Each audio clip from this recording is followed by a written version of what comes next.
नमस्कार। बड़ी बहस में आप सबों का स्वागत है। आज रविवार है, आप भी आराम से घर पे होंगे, मैं भी घर पर ही हूँ। लेकिन कुछ ऐसी चर्चा या सोशल मीडिया पर कुछ ऐसे नैरेटिव सेट करने की कोशिश दोनों तरफ से हो रही है, यूट्यूब को लेकर और सोशल प्लेटफॉर्म को लेकर और मेन स्ट्रीम मीडिया के बीच, और सोशल प्लेटफॉर्म के सहारे मास्टरी करने वाले लोगों के बीच खूब जम के चल रहा है। कभी अंजना ओम कश्यप को लेकर खान थोड़ा टिप्पणी कर दिए थे, तो आज अंजना ओम कश्यप ने रात में टिप्पणी करना शुरू किया और उसको लेकर खूब गुत्थम गुत्थी चल रहा है। जनता हमें लगता है कि दोनों को पहचान रही है। ये जो यूट्यूब पर जो ज्ञान बधारने वाले टीचर हैं, वो शिक्षा को कहाँ पहुंचा दिए हैं, और गोदी मीडिया 2014 के बाद क्या की है, क्या कर रही है, सिवाय मुर्गा लड़ाने का। तो दोनों हवाम में नंगे नहीं है, पब्लिक डोमेन में नंगे हैं। लेकिन चर्चा है तो चलिए हम लोग भी चर्चा करते हैं, क्योंकि खान और पांडे जैसे शिक्षक ने बिहार नहीं पूरे देश के एजुकेशन सिस्टम का करिए कि कवारा निकाल चुका है। अब क्या करिएगा, लाखों लाख बच्चों को पढ़ा के 2-4-500 हजार लोग निकल जाए तो फिर आज तो प्रचार का जमाना है। सच कहिए तो इन लोगों ने देश के एजुकेशन सिस्टम को खत्म किया है। सरकार भी जिम्मेवार है, लोग क्यों विकल्प की तलाश में इधर आए, ये भी तो एक बात है। लेकिन अंजना ओम कश्यप के बयान के बाद जो सोशल मीडिया पर चल रहा है, वो घबराहट अंजना ओम कश्यप जैसे पत्रकारों में भी दिख रहा है और खान और पांडे जैसे सर में भी दिख रहा है जो शिक्षक है। चलिए अब सीधे चलेंगे अभिषेक जी को। दिल्ली में बैठकर इस पर खास नजरियों से चीजों को देख रहे हैं। हम पटना में खान को देख रहे हैं, दिल्ली में अंजना ओम कश्यप को देख रहे हैं और पांडे को देख रहे हैं, और उस कोचिंग जगत से को करीब से ये महसूस भी किया। तो सीधे चलते हैं दिल्ली, बात करते हैं अभिषेक जी से कि आखिर हो क्या रहा है ये सब। चलिए नमस्कार, स्वागत है आपका। नमस्कार। क्या हो रहा है ये सब? संतोष जी, अगर इसको एक लाइन में डिफाइन किया जाए तो यही कह सकते हैं कि ये गटर बनाम गोबर की लड़ाई हो रही है। गटर बनाम गोबर की? जी, एक तरफ गटर है तो दूसरी तरफ गोबर है। लेकिन असली सवाल, जो बुनियादी सवाल है, वो इन सब से थोड़ा ज्यादा बड़ा है। हम उस टिप्पणी को एक तरफ छोड़ दें कि अंजना ओम कश्यप ने क्या कहा और दूसरे जो यूट्यूब टीचर हैं वो गोदी मीडिया के बारे में क्या कह रहे हैं, अगर उसको छोड़ दें तो सवाल ये उठता है कि आखिर लोग ये सोशल मीडिया वाले टीचर जिनके पास अधकचरी जानकारी है उनके तरफ मुड़ क्यों रहे हैं, और गोदी मीडिया नैरेटिव सेट करके इस देश के अंदर जो नुकसान कर रहा है और आज यूट्यूब टीचरों पर जो सवाल उठा रहा है, क्या इस गोदी मीडिया ने कभी इस देश की शिक्षा व्यवस्था के ऊपर एक डिबेट भी पिछले 12 सालों में की है? पूरी दुनिया में आप कहीं चले जाएं तो लोग यही आपको कहते मिलेंगे, जो भी एजुकेशन को जानते हैं, कि असली एजुकेशन एलिमेंट्री एजुकेशन है, बुनियादी एजुकेशन, जो पहली क्लास से 12वीं क्लास के बीच का एजुकेशन होता है, स्कूली शिक्षा। हमारे यहाँ अगर साउथ के कुछ राज्यों को या हिमाचल प्रदेश को छोड़ दें तो चाहे वो स्टेट बोर्ड हो या सीबीएसई बोर्ड हो या आईसीएसई बोर्ड, हर जगह शिक्षा के नाम पर सिर्फ धोखाधड़ी हो रही है।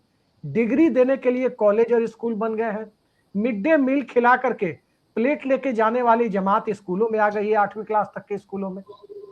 और बिहार की बात अगर हम इसमें करें, चूंकि हमारे आपके दर्शक ज्यादातर बिहार के ही हैं, तो बिहार की बात यदि करें तो बिहार की शिक्षा व्यवस्था, चाहे सरकारी स्कूल हो या प्राइवेट स्कूल हो, इतनी खराब है कि लोग बहुत मजबूरी में इन सोशल मीडिया टीचरों का सहारा ले रहे हैं। तो वही बुनियादी सवाल खड़ा होता है कि आखिर 12 सालों में कभी ये चर्चा हुई कि इस देश के अंदर शिक्षा व्यवस्था को कैसे सुधारा जाए, कैसे प्राथमिक शिक्षा को दुरुस्त किया जाए? आखिर हमारा ढांचा इतना खराब तो नहीं था।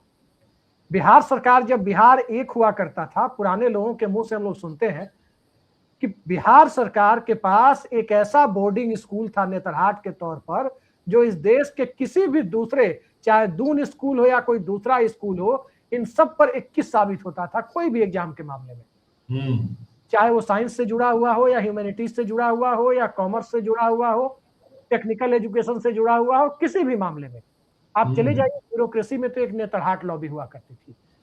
आप चले जाइए विज्ञान के क्षेत्र में तो वहां भी एक नेतरहाट लॉबी हुआ करती थी। चिकित्सा के क्षेत्र में चले जाइए, वहां भी एक नेतरहाट लॉबी हुआ करती थी।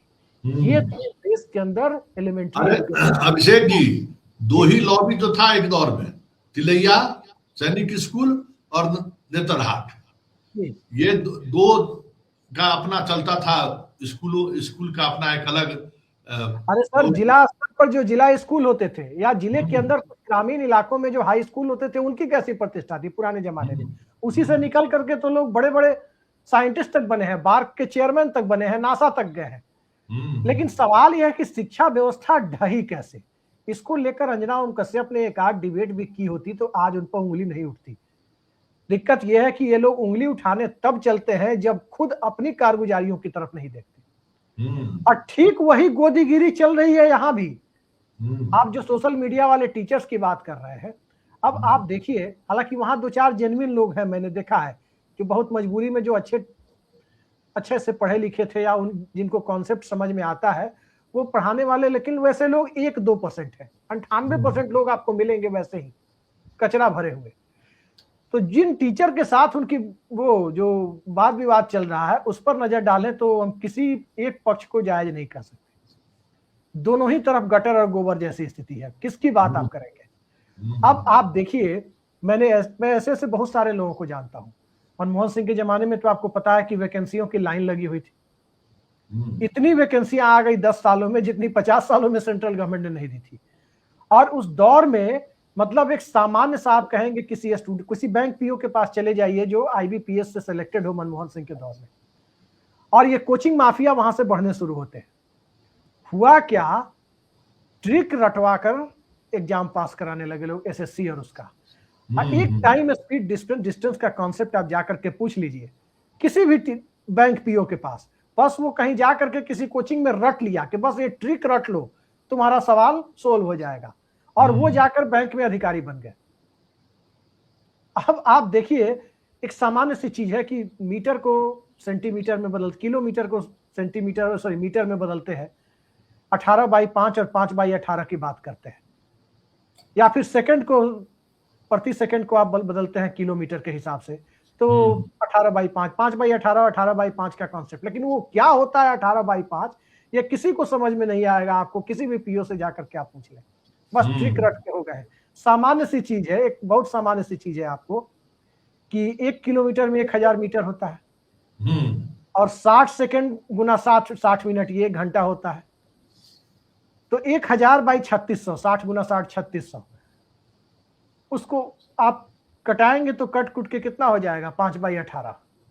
उलट देंगे तो 18/5 हो जाएगा। लेकिन उनको उस कॉन्सेप्ट से मतलब नहीं है, बस रटा दिया गया, यही आएगा परीक्षा में, इसी से तुम्हारा सवाल सोल्व हो जाएगा। तो इस तरह से भारत की परीक्षा प्रणाली ने भी इस देश के अंदर शिक्षा व्यवस्था को गिराया। और परीक्षा प्रणाली एक तरफ जब गिरा रही थी, उस वक्त भी मीडिया यह सवाल उठाने के लिए तैयार नहीं था कि हमारे देश में शिक्षा का स्तर गिरता जा रहा है, इसके लिए सरकार के पास क्या योजना है। अब छोड़ दीजिए कितनी कमेटी बनी और कितनी सिफारिशें आई। 10 अधिकारी और 10 मंत्री आपको मिल जाएंगे कि अस्पताल कमेटी बनी, टीएसआर सुब्रमण्यम कमेटी बनी, तमाम तरह की बातें करते मिल जाएंगे।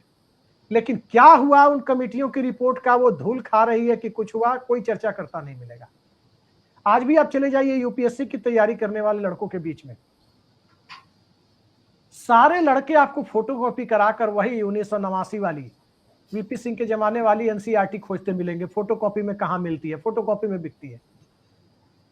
और सब टीचर, चाहे वो संघ भाजपा से एफिलिएटेड हो, चाहे वो एंटी बीजेपी हो, जो जिस भी मानसिकता का हो, सब कहेगा अरे वाला मुरली मनोहर जोशी वाला एनसीईआरटी मत पढ़ना, 89 वाला एनसीईआरटी ले आओ फोटोकॉपी, उसी से तुम्हारा सवाल आएगा।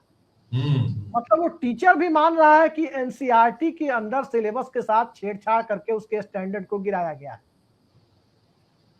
और सब 89 वाले से ये शिक्षा व्यवस्था के अंदर है सर। अभिषेक जी, एक मिनट हम रोकना चाहेंगे। उस एनसीईआरटी की खासियत यही थी कि हर बार जब आप पढ़ते तो कुछ नई चीजें आपको समझ में आती, कुछ नया फैक्ट आपको निकलता। मतलब इस उस एनसीईआरटी की यही को कितना, मतलब जब दर्जनों बार पढ़ लीजिए जी, 13वीं बार आप अगर पढ़ने के लिए गए तो फिर आपको लगेगा अरे ये कैसे छूट गया। मतलब ये एनसीईआरटी के किताब का स्टैंडर्ड हुआ करता था। आज अरे सर मैं आपको बता दूं, मैं इकोनॉमिक्स का स्टूडेंट रहा हूं, लेकिन मैं आपको बता दूं कि एक सामान्य पत्रकार को, जरूर नहीं कि सारे पत्रकार इकोनॉमिक्स में ग्रेजुएट और पोस्ट ग्रेजुएट हो, कोई हिस्ट्री में होगा, कोई साइंस में होगा, किसी अलग जगह से होगा, पुरानी वाली एनसीईआरटी में 11वीं 12वीं का इकोनॉमिक्स अगर कोई पढ़ ले, और छोड़ दीजिए 9th 10th 11th का, 12वीं भी छोड़ दीजिए, 9th 10th 11th का पुरानी एनसीईआरटी अगर कोई इकोनॉमिक्स में पढ़ ले, तो कम से कम बजट और दूसरे मौकों पर टेलीविजन पर ये गोदी एंकर जो सिर्फ बजट आते ही कहते हैं कि इनकम टैक्स का स्लैब क्या हुआ, इनकम टैक्स का स्लैब से शुरू होता है सुबह में और 10 बजे रात में इनकम टैक्स के स्लैब पे खत्म हो जाता है। तो फिर इनकम टैक्स के स्लैब की चर्चा करके नाक बचाने की, अपनी इज्जत बचाने की नौबत नहीं आएगी। वो किसी भी अच्छे से अच्छे पैनलिस्ट का पसीना छुआ सकते हैं। दिक्कत यह है कि लोग पढ़ते नहीं है, दिक्कत यह है कि टेलीप्रॉम्प्टर का जमाना आ चुका है, दिक्कत यह है कि सिलेबस ऊपर से किसी व्हाट्सएप ग्रुप के माध्यम से आना है कि कहां चर्चा करनी है, किस पर चर्चा करनी है, कैसे चर्चा करनी है। और दूसरी तरफ इस देश के नौजवानों के साथ जो सबसे बड़ी त्रासदी हुई है, यहां तो ऑस्ट्रेलिया जैसा कानून लाना चाहिए कि 16 साल और 18 साल के पहले आपको सोशल मीडिया इस्तेमाल की इजाजत नहीं है, रील बनाने की इजाजत नहीं है। अब रील ने कंसंट्रेशन का लेवल इतना नीचे गिरा दिया है, इतना नीचे गिरा दिया है इस रील कल्चर ने कंसंट्रेशन का लेवल, कि लड़कों को भी वही हंसी मजाक करने वाले टीचर अच्छे लगते हैं जो 2.5 घंटे की क्लास में 15 मिनट मुश्किल से कंटेंट देंगे और पढ़ाएंगे, और 2 से 2.25 घंटे सिर्फ और सिर्फ फालतू की बातें करेंगे ताकि टीचर को बांध के रखें। ये कंसंट्रेशन लेवल नीचे आ रहा है। आप देखिए ना, स्क्रीन टाइमिंग कितनी बढ़ी हुई है लोगों की, कितना देर लोग मोबाइल पर समय दे रहे हैं। हम लोग खबर देखने के लिए ट्विटर, फेसबुक और दूसरे सोशल मीडिया पर जाते हैं कि अब क्या चल रहा है देश में, लेकिन जिसका इससे कोई वास्ता नहीं है, दिन भर पढ़ने लिखने वाले लड़के एक डंडा इतना बड़ा ले लेते हैं, वो डंडा जिसको आप क्या बोलते हैं, ट्राइपॉड, एक ट्राइपॉड, एक मोबाइल, और धंधा शुरू है। ऊपर से देश के प्रधानमंत्री कहते हैं कि रील रोजगार योजना, रील से कमा रहे हैं लोग पैसा ला करके। आप सोचिए कि आपके देश के यंग जनरेशन के साथ क्या किया जा रहा है, और यही इसी जनरेशन से आप उम्मीद करते हैं कि वो विश्व गुरु बना के ले जाएगा। तो स्टूडेंट की मानसिकता को आप वैसा ही बना रहे हैं, टीचर वैसा ही हो चुका है, और गोदी मीडिया तो खैर पहले से ही गिरा हुआ है। मतलब ये एक बढ़िया कह सकते हैं कि डिबेट शुरू हुआ है, दोनों का सच पब्लिक के सामने आए। ये जो नए टीचर हैं यूट्यूब पर जो अपने ज्ञान बघाड़ते हैं, उनका भी सच सामने आ रहा है, उनको भी लोग ट्रोल कर रहा है अलग अलग तरीके से उनकी बोली गई बातों को लेकर। और अंजना ओम कश्यप जैसे एंकर भी ट्रोल हो रहे हैं, पहले भी ट्रोल होते थे। तो ये एक अलग तरीके का डिबेट। ये बात देखिए, सोशल मीडिया पर तो बहुत सारी नकारात्मक चीजें चलती हैं, बहुत कम सकारात्मक चीजें चलती हैं, लेकिन हमें लगता है कि खान और अंजना ओम कश्यप दोनों के बीच का ये विवाद कुछ न कुछ पॉजिटिविटी की तरफ ले जाएगा, ऐसा लगता है आपको? संतोष जी, 1 घंटे पहले की बात है, 1-1.5 घंटे पहले की मेरी बात हो रही थी, हमारे लिए तो गुरु हैं, मैं नाम नहीं लूंगा, शिक्षा के पेशे से जुड़े हुए हैं, प्रोफेसर हैं, और ये 1 GB डेटा जो 2016 में आया, उसके बाद से जो स्थितियों में बदलाव आया है, दिन भर, अब तो खैर 2-2 GB डेटा मिल जाता है मोबाइल पर, वाईफाई भी आ गया है, वर्क फ्रॉम होम वाले लोग घर घर में है। तो उन्होंने बताया कि किस ढंग से रील मटेरियल की शुरुआत होती है, एक एग्जाम्पल से उन्होंने मुझे समझाया। आपको याद होगा, बिहार के एक सांसद थे हुकुमदेव नारायण यादव। हुकुमदेव नारायण यादव मोदी जी के दौर में ही संसद में बोल रहे थे कि पहली बार जब वो दिल्ली घूमने आए थे सांसद बन के या कुछ बन के, तो इंडिया गेट पर घूम रहे थे, तो एक गाड़ी में से कुत्ता मुंह निकाल के दिखा रहा था, और वो कुत्ता देख करके लगा कि जैसे उनकी स्थिति पर वो व्यंग कस रहा है कि तू गांव का आदमी कहां से दिल्ली आ गया। ये कुत्ता अपने आप को बता रहा है, जैसे वो विजुअलाइज करके बता रहे थे। वो बोले कि इस तरह के विजुअल्स और इस तरह के पूरी स्पीच में से कंटेंट काट कर जो शुरुआत हुई रील मटेरियल की, मतलब वो एक एग्जाम्पल, ऐसा नहीं कि हुकुमदेव नारायण यादव को कुछ कह रहे थे, इस तरह की चीजों से जो रील मटेरियल की शुरुआत होती है, वो रील मटेरियल अब यहां तक आ चुका है। और इससे डिप्रेशन कितना ज्यादा बढ़ रहा है नौजवानों में, आज कोई उस पर चर्चा करने के लिए तैयार नहीं है कि जैसे ही 11th-12th पास करता है लड़का, चाहे अच्छे नंबर लाए या खराब नंबर लाए, जिस तरह का एक डिप्रेस्ड क्लास सोसाइटी में तब्दील होती जा रही है पूरी युवा पे। आप देख लीजिए सीबीएसई के एग्जाम में एग्जामिनेशन प्रोसेस की गड़बड़ी है, कितने लड़के सफरर हैं और कितनी दुखद घटनाएं हो गई इस बीच में, सुसाइडल अटेम्प्ट तक हो गए। आपने देखा होगा कि क्या क्या हुआ है। इस तरह की जो परिस्थितियां बन रही है, कोई काउंसलिंग की व्यवस्था तक नहीं है। और ये सब इसलिए हो रहा है क्योंकि जो रियल टीचर थे, जो रियल शिक्षक थे, वो शिक्षक खत्म होते जा रहे हैं। हम लोग तो नहीं देखे हैं, हम लोग तो प्राइवेट स्कूल वाले हैं, आप लोग पढ़े हैं उस दौर में। टीचर के साथ टीचर यूनियन होता था। आमतौर पर वामपंथी संगठन थे जो देश भर के टीचर यूनियन पर हावी थे। कांग्रेस का भी दौर था, जनता दल का भी दौर था, किसी ने उस यूनियन को छेड़ा नहीं कि क्यों वामपंथियों का कब्जा है। लेकिन शिक्षा व्यवस्था सुचारू रूप से चल रही थी। हर टीचर पॉलिटिक्स में इंडल्ज था 24/7। हर मास्टर साहब नेता हुआ करते थे। लेकिन एक नया प्रोपेगेंडा जो शुरू किया गया 90 के दशक में कि शिक्षकों को राजनीति से दूर रहना चाहिए, शिक्षा को राजनीति से दूर रहना चाहिए, सारी बीमारी की जड़ वहीं से शुरू होती।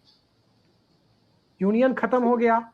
उसके बाद देखिए एक जिस ढंग से टीचर रिक्रूटमेंट का प्रोसेस आया, भाई प्रोफेसर बनाने के लिए कोई क्वालिफिकेशन की जरूरत नहीं है, प्रोफेशनल क्वालिफिकेशन, वो जनरल क्वालिफिकेशन चाहिए। आप टीचर बनाने के लिए डीएलएड और बीएड का दुकानदारी क्यों चलवा रहे हैं? वहां क्यों नहीं नेट की तरह का एक सर्टिफिकेट देते हैं कि 3 घंटे का एग्जाम देकर टीचर एलिजिबिलिटी का आप सर्टिफिकेट लीजिए और जहां मर्जी इंटरव्यू देते रहिए। शिक्षा व्यवस्था को तो आप वहां से गिरा रहे हैं। और किस तरह से आप देख रहे हैं कस्बे कस्बे के लेवल पर अब बीएड की दुकानदारी खुलती जा रही है, किसी से छुपा हुआ नहीं है। घरे बैठे डिग्री लीजिए एडमिशन लेकर के। ये शिक्षा व्यवस्था की खराबी का, अब बताइए इसमें से जितने यूट्यूब वाले हैं जो अच्छा पढ़ा रहे हैं वो भी, जो खराब पढ़ा रहे हैं वो भी, शायद ही इसमें से कोई बीएड किया होगा। शायद ही, मैं दावे के साथ कहता हूं कि शायद ही कोई इसमें बीएड किया होगा। उसका कोई मतलब भी नहीं है भाई, उसका कोई मतलब भी नहीं है। लेकिन बीएड करा के सब कुछ करके लाभ है, अभी हर ईयर उसको ट्रेनिंग दे ही रहे। अरे ये सब क्या कहिएगा। चलिए ठीक है, चलिए इसी बहाने कम से कम एक नई चर्चा की शुरुआत हुई है। आपने गोदीगिरी वाला सवाल छोड़ दिया। हाँ, मैं उस पर प्रकाश डाल देता हूं। देखिए गोदीगिरी कैसे आगे बढ़ी है? गोदीगिरी आगे बढ़ी है सत्ता के साथ, चैनल मालिकों की दुकानदारी के साथ। चैनल मालिकों के लिए चैनल एक साइड बिजनेस है। चैनल में कॉर्पोरेट के लोग डायरेक्ट या इनडायरेक्ट मालिक नहीं तो है इसको वो तो है ही, उसके कारण तो चीजें बढ़ी ही है। अरे चैनल खोला भी गया था इसी के लिए, खोला गया था लेकिन पर्देदारी थी। नहीं पहरेदारी वगैरह कुछ नहीं था, वो खोला गया था। समय के साथ साथ वो विजनरी था, बिजनेसमैन, जो चैनल खोला और उसको पता था कि आने वाले समय में हम इसका इस्तेमाल कर सकते हैं। अब वो आजादी का आंदोलन वाला थोड़ी कॉर्पोरेट कोई था, रामनाथ गोयनका थोड़ी बचे हैं। रामनाथ गोयनका का अखबार अब किस लेवल पे जा चुका है वो कहने की जाएगा ही, उसी के लिए बना ही हुआ था। चलिए बहुत बहुत धन्यवाद आपको, आपने अच्छी डिबेट में पार्टिसिपेट किया। चलिए बहुत बहुत धन्यवाद अभिषेक। तो ये हमारे साथ दिल्ली से अभिषेक जी थे, जिन बातों को समझने की जरूरत है कि चलिए डिबेट तो होना चाहिए, डिबेट जिस दिशा में जाए जनता तय करे। लेकिन एक बात तो तय है कि अंजना ओम कश्यप पत्रकारिता जगत में जिस तरीके से खबरों का जो बुनियादी तरीका है, या खबरों के का जो एक मिजाज है, या जो खबरों के सहारे जो चीजें कही जाती है या देखने की कोशिश होती है, अंजना ओम कश्यप जैसे एंकर ने खबर को बेच दिया, टीवी के स्क्रीन को उन्होंने गिरवी लगा दी। ठीक उसी तरीके से खान और पांडे जैसा टीचर एजुकेशन को गिरवी लगा दिया, छात्रों के दिमाग को बंद कर दिया है। इसलिए इस बहस को और आगे बढ़ाने की जरूरत है। फिलहाल हमें इजाजत दीजिए, नमस्कार।